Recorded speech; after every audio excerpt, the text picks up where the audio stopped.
Oke, kita akan mempelajari tentang mesin press hari ini. Seperti yang telah dijelaskan kemarin mesin bubut, kita bisa menghitung waktu pemesinan dan juga waktu pemakanan. Nah, di sini untuk mesin press sendiri juga seperti itu, karena berhubungan dengan waktu pemesinan juga.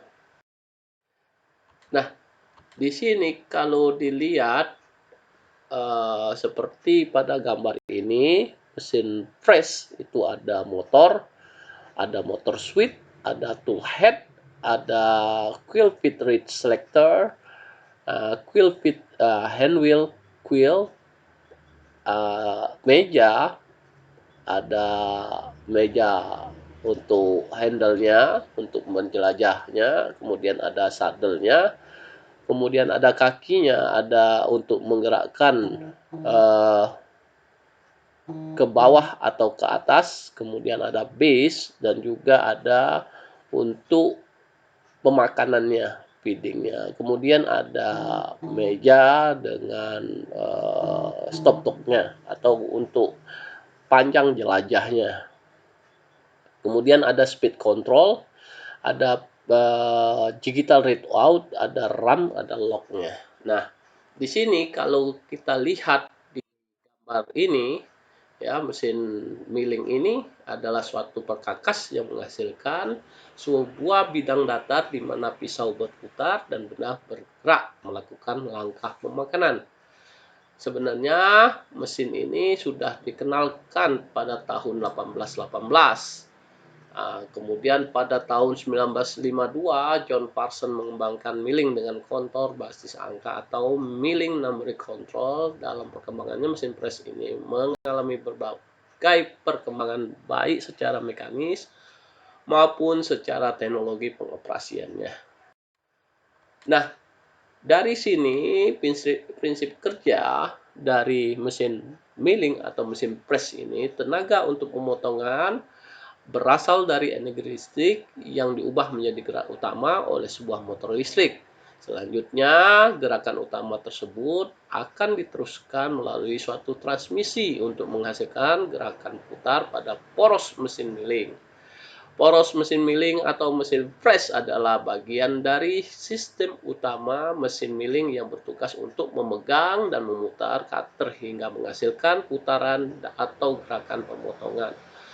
Gerakan pemotongan pada cutter jika dikenakan pada benda kerja yang telah dicekam, maka akan terjadi gesekan sehingga akan menghasilkan pemotongan pada bagian benda kerja.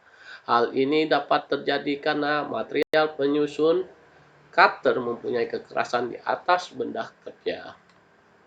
Nah, ini ada gambar yang terlihat, ini adalah cutter end mill atau juga disebut dengan cutter jari.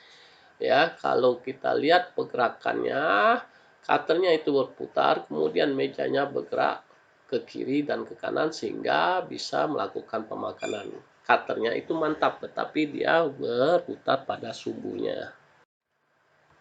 Nah, di sini ada banyak cutter atau pahat. Ada plain mill cutter, ada ball and mill, ada dovetail mill, ada four flute and mill, corner round mill, dan two flute and mill. Dan kemudian ada cutter slot, ya, hampir sama dengan cutter dovetail mill atau cutter ekor burung.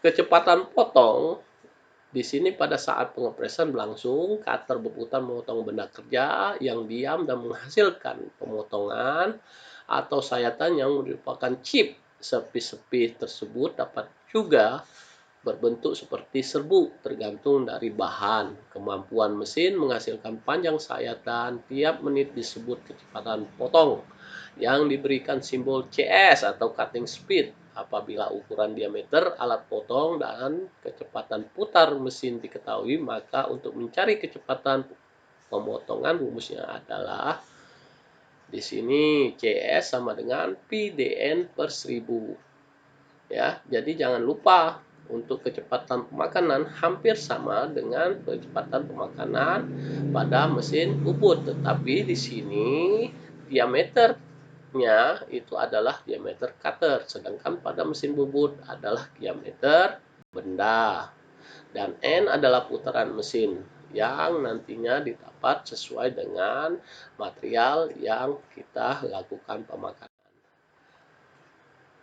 Nah, kemudian di sini kecepatan potong untuk beberapa jenis material ada kuningan, perunggu, ya keras itu kecepatannya adalah 30 sampai dengan 45 meter per menit. Besi tuang 14 sampai 21 meter per menit. Baja dengan kekuatan lebih dari 70 kg per milimeter kuadrat itu 10 sampai dengan 14, dan di sini kalian bisa lihat sampai dengan plastik yang mempunyai kecepatan potongnya adalah 40 sampai 60 meter per menit.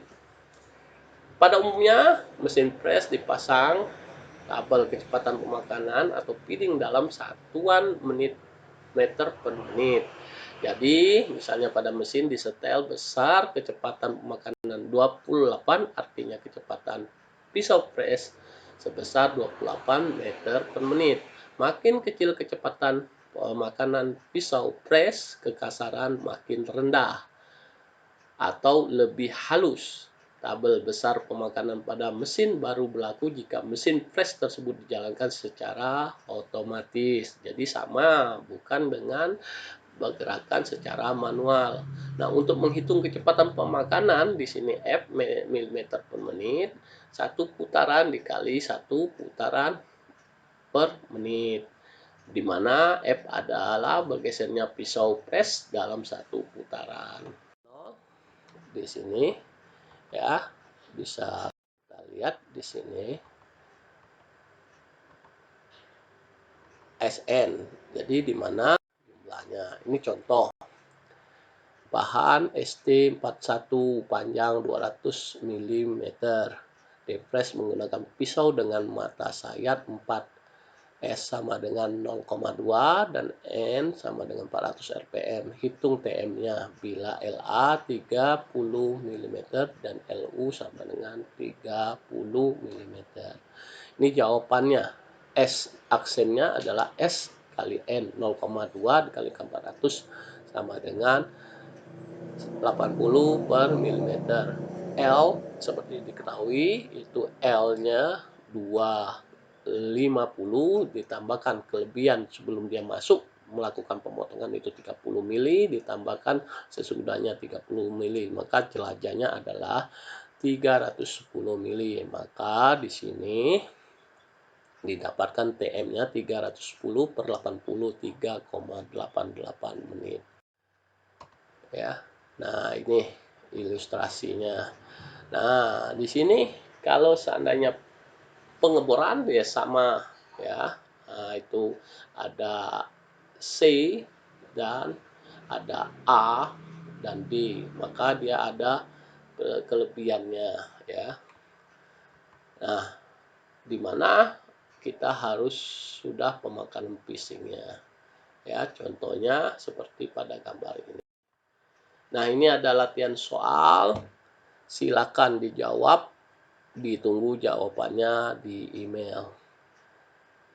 Kalau ada pertanyaan bisa langsung saja di WA group, dan juga di sini saya kira cuman mencari CS dan putaran dari mesin untuk soal nomor 1, kemudian di sini ada pisau ya, hitung kecepatan putaran mesinnya.